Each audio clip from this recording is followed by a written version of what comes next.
Bonjour, soyez les bienvenus dans la gloire de Dieu. Nous voulons poursuivre l'enseignement, la vie et l'abondance de vie qui se trouve en Jésus-Christ. Et la fois passée, nous avons dit que nul ne peut nous arracher entre les mains de Jésus-Christ. Si nous sommes les brebis de Jésus-Christ, personne ne peut nous arracher entre ses mains. Nous avons dit que si nous commençons à dire de Jésus-Christ, Jésus nous donne l'image du Père. Il nous dit que le Père est plus grand que tous. Et nul ne peut nous arracher entre les mains du Père. C'est ce que nous avons parlé la fois passée. Avant de commencer, nous voulons prier pour la parole de Dieu, pour que le Saint-Esprit nous aide, nous assiste. Prions pour la parole de Dieu. Papa, nous te bénissons pour ce matin, Père. C'est toi qui nous permets encore d'être là, Père, pour pouvoir ouvrir cette parole, pour pouvoir parler de ta part, Jésus-Christ. Enseigne-moi, enseigne mon frère et ma sœur. Que ton esprit nous enseigne et éclaire notre intelligence. Que nous puissions connaître que c'est en toi que nous avons la vie et que nous avons l'abondance de vie. Parce que la vie et l'abondance de vie se trouvent en Jésus-Christ. L'abondance de vie ne se trouve pas en nulle part ailleurs que ce n'est sur toi, Jésus. C'est pour ce matin, Saint-Esprit, enseigne-nous, montre-nous ta grâce, ouvre nos yeux, ouvre nos oreilles, ouvre notre cœur que nous puissions comprendre ta parole. Que ton nom soit béni, Papa Yahvé, pour ces moments. À toi sur la gloire, à vous prier. Amen, amen, amen. Amen. La vie et la vie en abondance se trouvent en Jésus-Christ. Et ce matin, nous voulons faire la conclusion, nous voulons terminer notre enseignement. Mais avant de terminer, nous voulons faire un résumé de ce que nous avons vu, ce qui est passé. Nous avons d'abord vu dans Jean 11, 25, ce que Jésus nous a dit. Il dit, moi je suis la résurrection et la vie. Celui qui croit en moi vivra quand même il sera mort. Voici notre verset de base qui nous a parlé dans l'introduction que nous avons vue. Jésus dit que moi je suis la résurrection et la vie. Et celui qui croit en moi vivra quand même il sera mort. C'est la parole que Christ nous a donnée. Et nous avons parlé. Et nous sommes encore allés jusqu'au commencement pour voir. Vers la Genèse, nous avons vu Genèse 3, 22. Là où l'homme avait péché. L'homme et la femme, ils ont mangé l'arbre, le fruit de l'arbre, de la connaissance et du bien et du mal.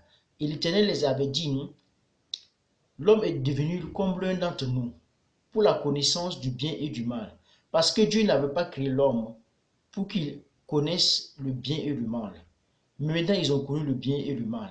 Qu'est-ce que l'Éternel dit? L'Éternel a dit, nous ne pouvons pas laisser l'homme tendre sa main pour manger le fruit de l'arbre de vie pour vivre éternellement dans le péché. Parce que dans l'objectif de Dieu, Dieu ne voulait pas que l'homme vive éternellement dans le péché. Dieu ne peut pas accepter que l'homme va vivre éternellement dans le péché. Parce que l'homme était devenu charnel. En désobéissant à la parole de Dieu, il était devenu charnel. Et son cœur va toujours se tendre à faire le mal. C'est pourquoi l'Éternel dit, nous ne pouvons pas le laisser faire cela. Parce que si nous laissons l'homme vivre éternellement dans le péché, il sera encore comme un ennemi de Dieu. Il sera comme le diable. Et ça veut dire que la vision de Dieu pour l'homme avait échoué. Parce que l'ennemi va dire qu'il a eu la victoire. C'est pourquoi l'Éternel a dit, nous ne pouvons pas permettre à l'homme de tendre sa main. Et la parole nous a dit, dans Genèse 3, 24, nous dit qu'ils ont mis des chérubins avec la flamme d'une épée tournoyante pour garder le chemin de quoi? De l'arbre de vie. Pour que l'homme ne se retrouve plus et pour que l'homme ne mange pas le fruit. Et nous comprenons la parole. Dieu ne voulait pas que l'homme vive éternellement dans le péché. C'est pourquoi Dieu l'a privé de l'arbre de vie. L'arbre de vie qui était Jésus-Christ. Parce que l'abondance de vie se trouve en Jésus-Christ. Mais il ne pouvait pas permettre que l'homme, en étant devenu péché, mange l'arbre de vie et vive éternellement. Non. Dans le péché, non. Ce n'était pas dans la vision de Dieu. Mais plus tard, Dieu amena quoi? C'est pourquoi Dieu a donné son Fils. Il a donné Jésus-Christ pour faire quoi? Pour nous sauver. Pour nous arracher de la puissance de la mort. Pour détruire l'effet du péché. Et nous avons dit que le péché et la mort sont des cousins. Quand tu vois le péché, tu vois la mort. C'est pourquoi Jésus a dit, le salaire du péché, c'est la mort. Mais le don gratuit de Dieu, c'est la vie éternelle en Jésus-Christ. Ça veut dire le salaire du péché. C'est ça qui nous conduit à la mort. Mais Dieu nous a fait grâce. Il a donné quoi? Son Fils Jésus-Christ pour nous arracher de la puissance des ténèbres. Et nous avons vu encore, dans Jean 5, 21, Jésus nous dit que quoi? Là-bas, Jésus nous a dit que le Père ressuscite qui il veut. De même, le Fils aussi a ce pouvoir de ressusciter qui il veut. Jésus nous montre seulement parce que le Père a le pouvoir de donner la vie à qui il veut. Mais le même pouvoir a été donné au Fils de ressusciter qui il veut, pour nous dire que si nous croyons en lui, nous ne pouvons pas mourir parce que lui-même, il a la vie. Et il a l'abondance de vie. C'est pour dire que le Père a le pouvoir, le Père a la vie et l'abondance de vie en lui. C'est le même pouvoir que le Père a transféré au Fils pour lui dire, pour lui donner, pour qu'il donne à qui il veut la vie. Et le 24, il nous dit quoi? Que quiconque écoute ma parole et croit à la vie éternelle et ne vient point en jugement. Mais il fait quoi? Il passe de l'état de mort à l'état de vie. C'est ce que nous avons vu. La personne passe de l'état de mort à l'état de vie. C'est celui qui écoute cette parole et croit à la parole et croit à celui qui a fait quoi? Celui qui a envoyé Jésus-Christ et croit en Dieu qui a envoyé Jésus-Christ. Il dit que la personne ne fait pas quoi? La personne ne fait que passer d'un état à l'autre, l'état de mort à l'état de vie. C'est ce qui a été fait sur la croix. Quand Jésus est ressuscité au troisième jour, les hommes qui étaient morts par leur esprit était mort. Mais nous avons fait quoi? Nous étions morts par nos péchés, par nos offenses. Nous sommes passés de l'état de mort à l'état de vie. C'est ce que Jésus dit. Si tu crois en lui, et tu crois à celui qui l'a envoyé, c'est ce que ça dit, tu fais cela. D'un état à l'autre, on te transfère de la mort à la vie. Ton esprit revient à la vie, mon frère, ce matin. C'est ce que nous avons vu. Et nous avons parlé de la volonté de Dieu. Et cela se trouvait dans... Nous avons étudié Jean 6, 40. Nous avons dit que ce n'est pas dans la volonté de Dieu que l'homme meurt. Et Jésus nous dit, la volonté de mon Père est que quiconque voit le Fils et croit en lui ait la vie éternelle. Et je le ressusciterai au dernier jour.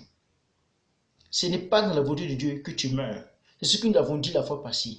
Ce n'est pas la volonté de Dieu que les jeunes gens meurent. Nous avons parlé de ça, nous avons dit, Dieu ne tue personne. Ce n'est pas l'objectif de Dieu de tuer quelqu'un. Mais c'est quoi? C'est nos péchés, nos offenses qui nous tuent. Ce n'est pas Dieu qui tue quelqu'un. Mais c'est la mort qui détruit la vie des gens. Nous avons dit que les jeunes gens meurent parce qu'ils ont quitté dans le cadre de Dieu. Ils ont quitté dans l'enclos que Dieu les avait mis. C'est pour ça qu'ils partent prématurément. Nous avons parlé de cela, tout cela.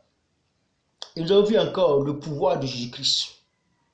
Il dit, je donne ma vie. Et là-bas se trouve dans Jean, nous avons dans Jean 10, 17 et 18. Il dit, le Père m'aime parce que je donne ma vie afin de la récupérer. Je la donne de moi-même. Ça veut dire personne, on n'ôte pas sa vie. On ne le tue pas parce qu'il a volontairement donné sa vie. C'est pour ça que le Père l'aime. Dieu le Père ne l'a pas obligé à donner sa vie. Dieu le Père ne l'a pas contraint à donner sa vie. Mais il a donné sa vie de lui-même. Parce que Dieu l'a donné, dit, tu as le pouvoir de donner ta vie. Et tu as le pouvoir de la récupérer. Il a donné sa vie sur la croix du Calvaire. Pour nos péchés, pour nos infirmités. Et il a repris sa vie en ressuscitant le troisième jour. Vous voyez, il a ce pouvoir en lui. Parce que lui-même, il est la vie. Et l'abondance de vie habite en lui. Et nous avons dit que si nous croyons en lui, si Christ habite en nous, nous avons dit que Christ habite en nous, c'est la vie et l'abondance de vie qui habite en nous. Et nous devons reprendre cette vie en nous. Nous devons reprendre la vie et l'abondance de vie de gauche à droite. C'est ce que nous avons dit. Et pour l'avant-dernier, nous avons Jean 10, 27 à 29. Nous avons parlé, nous avons dit que personne ne peut nous arracher entre les mains de Jésus. C'est Jésus même qui a dit, personne ne peut vous arracher entre mes mains. Il n'y a personne qui peut nous arracher entre les mains de Jésus-Christ. Parce qu'il dit, mes brebis entendent ma voix. Si tu es une brebis de Jésus-Christ, tu dois entendre la voix du berger. Si tu es une brebis de Jésus-Christ, tu dois connaître, parce qu'il dit qu'il connaît ses brebis. Et lui, et ses brebis le suivent. quelles qu'en soient les circonstances, ces bébés le suivent partout. Et lui, il leur donne la vie éternelle. Et ils ne périront jamais. Et si nous commençons à l'étude de Jésus-Christ, il nous dit, le Père qui met les a donnés. C'est-à-dire, le Père, c'est le Père le Père qui met les a donnés est plus grand que tous. Et personne ne peut vous arracher entre les mains du Père. Est-ce que nous comprenons la parole de Dieu? C'est-à-dire, il nous donne l'image du Père. Le Père est plus grand que tous. Le Père dépasse tous. Le Père est le Tout-Puissant. Nul ne peut contester avec le Père. Nul ne peut s'approcher pour nous arracher entre les mains du Père. Parce que dans la main du Père, nous sommes en sécurité. Et pour terminer, il nous a dit que quoi? Que moi et le Père, nous sommes un. Ça veut dire que dit quoi? Si nous sommes dans la main de Jésus-Christ, personne ne peut nous arracher dans la main de Jésus. Il n'y a personne. Si ce n'est pas nous qui sommes quittés dans la main de Jésus-Christ volontairement pour dire on abandonne, pour dire on est fatigué, pour dire on ne veut plus, personne ne peut nous arracher entre les mains de Jésus-Christ. Voilà tout ce que nous avons vu, de tout ce que nous avons parlé. Maintenant, ce matin, nous voulons conclure. Et notre verset de base se trouve dans Luc. Nous avons Luc 9, 24. Nous avons Luc 9, 24. Là-bas, Jésus nous dit, quiconque en effet voudra sauver sa vie la perdra, mais quiconque perdra sa vie à cause de moi la sauvera. Amen. Voici ce que Jésus nous dit pour conclure ce matin. Jésus nous dit ce matin pour dire, quiconque en effet voudra sauver sa vie. Tu veux sauver ta vie, pourquoi? Sauver sa vie, ça dit quoi? Tu ne veux pas oser parler de Jésus-Christ. Tu ne veux pas oser tenir tête à l'ennemi. Tu ne veux pas oser marcher dans la lumière de Christ. Tu n'oses pas combattre contre la puissance des ténèbres. Tu n'oses pas parce que tu dis que tu ne veux pas mourir. Parce que tu dis que tu crois que les sorciers sont plus puissants que Jésus-Christ. Tu crois que les marabouts peuvent te détruire parce que tu es peureux. C'est pour que je dis que tu crois que tu sauves ta vie. Tu crois qu'en faisant cela ce matin, mon frère, tu sauves ta vie. Non, mon frère, tu vas perdre ta vie. Je te dis ce matin que tu perdras ta vie si tu crois que tu peux la sauver en faisant ainsi. Si tu crois que tu peux la sauver en réagissant ainsi, je te dis que tu vas perdre la vie. Parce que ce n'est pas en agissant ainsi que tu sauveras ta vie. Parce que tu crois que tu auras la vie sauve dans les choses du monde. Tu crois que tu auras la vie sauve dans les plaisirs du monde. Tu crois que tu auras la vie sauve dans les richesses du monde. Tu crois que tu auras la vie sauve dans le monde. Non. C'est là-bas que tu perdras ta vie. Et Jésus nous dit que quiconque perdra sa vie à cause de moi. La personne a perdu sa vie comment? À cause de Christ. Pourquoi? Parce que la personne a accepté. La personne a donné sa vie à Jésus-Christ. A dit que Jésus vient et agit dans sa vie. Il a même abandonné même leur travail. Ils gagnaient des millions, ils ont abandonné pour suivre Jésus-Christ. Ils ont perdu leur vie. Arrêtez, ils ont perdu leur vie à cause de Christ. Ils ont donné leur vie, dit, ils vont proclamer la vérité de Jésus-Christ. D'autres ont risqué leur vie pour tenir tête aux puissants des ténèbres. D'autres ont risqué leur vie pour prier, pour combattre pour la puissance des ténèbres. C'est pour perdre, c'est qu'on perde leur vie pour Christ. Ils n'ont jamais eu honte de Jésus-Christ. Ils n'ont jamais eu peur de la mort. Ils n'ont jamais fléchi devant quoi que ce soit. C'est pour Jésus dit, ils s'ouvrent, ils auront la vie sauve. Est-ce que nous comprenons la parole de Dieu? Jésus dit, ils auront la vie sauve parce qu'ils ne perdront pas la vie. Parce que celui qui donne sa vie à Jésus-Christ ne perdra jamais la vie. Mais au contraire, celui qui voudra sauver sa vie va la perdre. Mais quiconque perdra sa vie à cause de Jésus la sauvera. Sa vie sera sauvée. Parce que Jésus-Christ ne va jamais l'abandonner. Parce que celui qui est en lui est celui qui a la vie et la vie en abondance. Est celui qui est la vie et la vie en abondance. Et si celui-là, si Jésus-Christ est la vie et la vie en abondance, il habite en toi par sa plénitude, par son esprit. Ça veut dire en toi, il y a la vie et la vie en abondance. Tu ne peux pas mourir. c'est pas que les sorciers ne vont pas t'intimider. Ce n'est pas que les marabouts ne peuvent essayer de te tuer. Ce n'est même pas parce que le diable ne peut pas essayer d'abréger tes jours, mon ami. Mais juste te dis, tu auras la vie sauve. Parce que tu as osé. Tu as osé mettre en péril ta propre vie. Tu as osé même mettre ta vie en danger pour Jésus. Tu as osé même défier en disant, ma vie ne vaut rien. C'est Jésus qui doit régner dans ma vie. C'est cela. Parce que tu n'as pas cherché tes propres intérêts. Comme ceux qui croient qu'ils cherchent leur propre intérêt en faisant quoi? En disant, ils ne vont pas trop faire, ils vont juste un peu seulement. Pour que les marabouts ne les attaquent pas. Ça veut dire qu'ils essaient de se cacher. Ils essaient de se camoufler.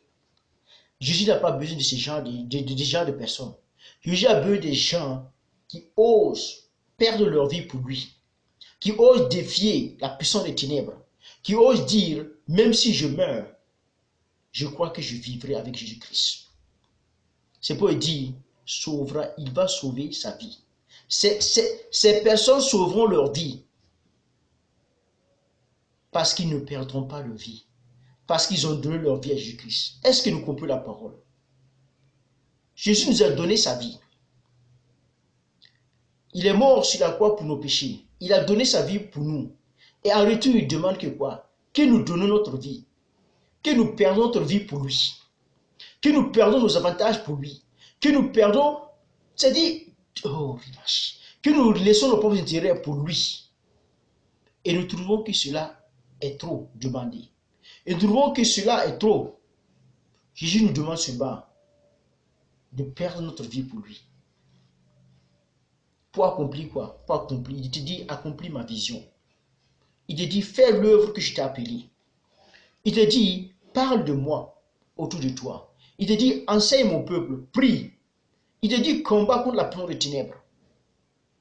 Et nous avons peur. Et nous voulons sauver notre vie à ne pas combattre contre eux. Et nous ne voulons pas montrer que nous sommes témoins de Christ. Nous ne voulons pas montrer que les gens connaissent que nous sommes des serviteurs de Dieu. Et nous nous cachons. C'est pourquoi je dis, tu perdras ta vie. Les choses du monde ne pourront pas te sauver, mon frère. Les choses de ce monde ne pourront pas te sauver. La richesse ne peut pas te sauver. Les plaisirs du monde ne peuvent pas te sauver. Tout ce que tu vois dans ce monde n'est que vanité et poursuite du vent. Ça passe. Mais si tu perds ta vie à cause de Jésus-Christ, il dit, tu sauveras ta vie. Tu auras la vie sauve. Mon frère, tu auras la vie sauve. Si tu oses tenir tête contre la puissance de ténèbres, et tu oses montrer à Dieu que tu es son enfant et que tu l'aimes de tout ton cœur, il ne va jamais t'abandonner. Il ne va jamais te laisser. Ce matin, Elohim nous parle. Et il nous dit, donne ta vie. Je lui ai donné ma vie. Il te demande de donner ta vie aussi. Donne ta vie pour que je l'utilise pour glorifier mon nom. Dieu veut que tu donnes ta vie pour qu'il glorifie son nom dans ta vie. Pour que les gens voient ta vie et glorifient le nom du Père. Ta vie doit être une vie d'impact pour la gloire du Père. Ta vie doit être une vie d'influence, d'impact, c'est pour la gloire du Père. Ce n'est pas pour ta propre gloire. Il te dit, donne ta vie parce que moi j'ai donné la mienne. J'ai donné mon fils. Et en retour, tu dois donner ta vie. Tu dois donner ta vie pour sauver d'autres personnes. Tu dois donner ta vie pour arracher d'autres personnes de la puissance de ténèbres. Tu dois prendre des risques de combattre contre la puissance de ténèbres. C'est ce que Jésus veut attendre de toi. Toi qui te dis un enfant de Dieu. Un enfant de Dieu n'est pas un peureux. C'est pour l'apôtre Paul nous dit, nous n'avons pas reçu un esprit de peur, ni de crainte, ni d'abattement. Nous avons reçu un esprit de puissance et de force qui crie Abba Père. Est-ce que nous comprenons? Il faut que nous sortons de la peur. Il faut que nous sortions de la peur de la mort. Il faut que nous sortions de la peur de la sorcellerie, du maraboutage et de la peur des puissants des ténèbres. Il faut que nous sortions de cela. Jésus-Christ les a vaincus. Ils n'ont plus de pouvoir contre toi. Ils ne peuvent rien te faire. Ils ne font que t'intimider. Ils ne font qu'essayer de t'intimider pour que tu gagnes la peur, mon ami. Quitte dans la peur. Au nom de Jésus, que tu quittes dans la peur. Au nom de Jésus, que tu quittes dans la peur. Et que tu montres que Jésus-Christ est la puissance, est la lumière de vie. Mon ami, ce matin, cette parole, c'est pour toi.